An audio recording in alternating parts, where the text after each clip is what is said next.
What's up, y'all? Today I want to talk about a gaming method. It's it's been here, semi new, not really new gaming method. A lot of other people have gotten much better at using. I've found quite a lot of enjoyment out of it. Talking about the method of using the built-in gyro sensors and mapping them to the mouse and the buttons to the keyboard. My first gaming experiences were on the controller, dating back to the N64 controller. My last console being a PlayStation 4 before I decided to dip my toes into PC gaming. That's when I had to switch from controller to keyboard and mouse. I was lucky enough to have my experience back in the day using my brother's computer growing up. I never really had my own system up until high school. Did what any other gamer did for generations, to play on mouse and keyboard. And I didn't do it for generations. I'm not that old. I'm all right with mouse keyboard. But yeah, it started back in circa 2014. In comparison to my PlayStation gameplay, it was a huge contrast. Pointing and clicking is a lot easier than using a joystick to aim. I prefer the action of moving my hands and wrists instead of just the thumb to aim. The Steam machine came out along with the Steam controller. That was a laughing stock. That became a flop. In the meantime, I had been just gaming and streaming. If you want to, please subscribe. While I had been improving my aim, Valve was also improving their aim. That's when they released the Steam Deck. Super improved their gyro. Accuracy on this thing is absolutely crazy when you use their built-in gyros, and then including their trackpad, which they're going to be putting on their new controller. I had a little fun experience games portably, but then I was reminded of this thing, which has been collecting dust for years, even after I had purchased Tears of the Kingdom in 2023. I barely even utilized the gyro controls that the Switch was built for. I wouldn't say it was built for it. There's a lot of emphasis on using them. I tested Apex Legends on the Switch, and it was not the best experience, especially with the Joy Cons. It was around the end of 2023 where I stumbled upon a CS:GO video on a PS5 controller. This guy was hitting some insane shots, and I thought to myself that I'd never do that up until I got a Steam Deck, and the Steam Deck changed my mind on that. Fast forward to the end of 2024. I decided to play Marvel Rivals. It started off on the mouse and keyboard, and I decided to see if I could run it on my Steam Deck. Testing out the gyro controls was completely new for me at the time. I didn't think it would be that great. Around the time I was getting decent frames, but I was having to use remote play, which you can just connect your Steam play off your running computer. And you could do that on a phone, on your tablet, on a different PC. If you have a crappy laptop, you could just connect to your gaming PC.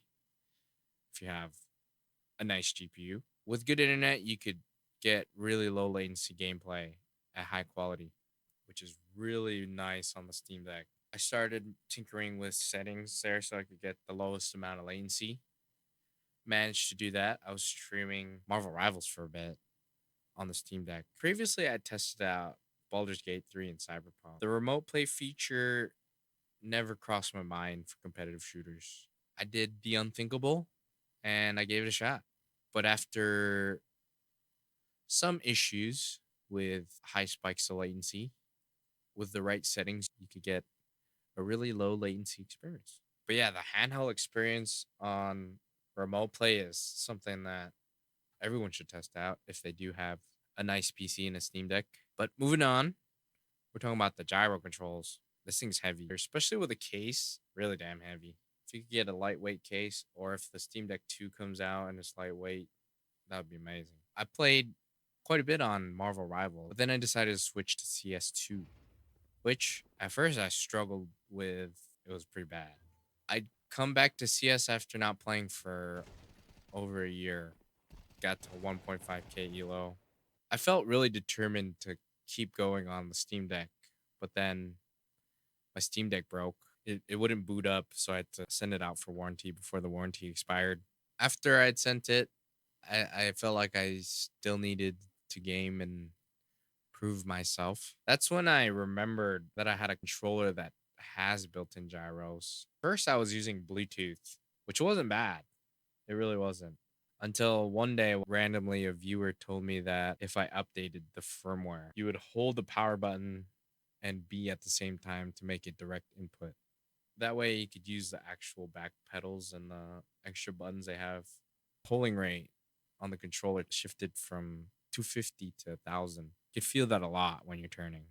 I was around April when they added that firmware update, which allowed the 8-bit to be added to SteamOS, so you can see all the buttons, which completely changed the way I play my games now.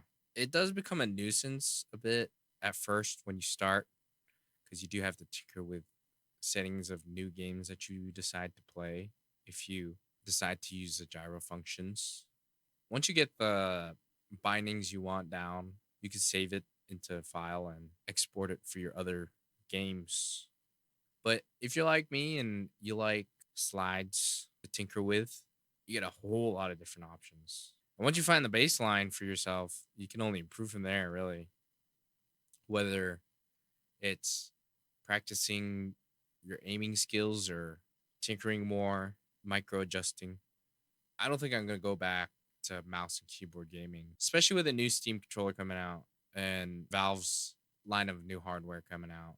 I think it's only a matter of time where the slow shift of gyro gamers, that wave becomes a lot higher this time around. But anyway, thanks for watching the video. I appreciate any like or sub. I do be playing games on my stream. I do plan on being more consistent. So if you're interested in gyro gameplay, even music making, which I will be doing on the controllers, then subscribe. See you on the next one, and I'll catch you later.